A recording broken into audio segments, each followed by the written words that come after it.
కొన్ని సందర్భాలలో మనలో ఈ ఆలోచన కలుగుతుంది కదా, ఇంతకు నేను ఎందుకు కలగ చేయబడ్డాను అని. తల్లిదండ్రులేమో పిల్లలకు నేర్పిస్తారు, భవిష్యత్తులో నువ్వు ఏమవుతావు, నేను ఐఏఎస్ ఆఫీసర్ అవుతాను అంటారు.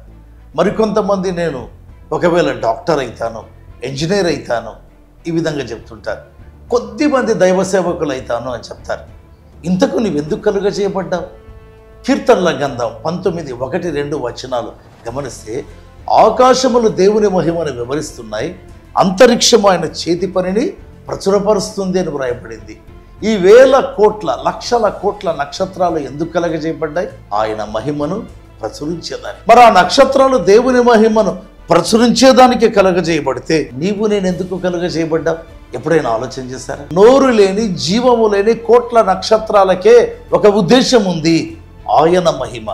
వాటిని కలగజేసిన యెహోవా మహిమను, ఆయన కుమారుడు యేసుక్రీస్తును ప్రచురించేదానికి, మహిమపరిచేదానికి. మరి నీవు నేను కలగ చేయబడిన ఉద్దేశం కూడా అదే కదా. ఎందుకంటే ఆ నక్షత్రాలు యేసు ప్రభు యొక్క రక్షణ అనుభవించాల, సృష్టించబడ్డాయి.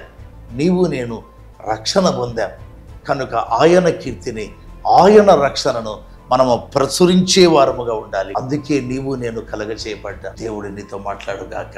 ఆమేన్.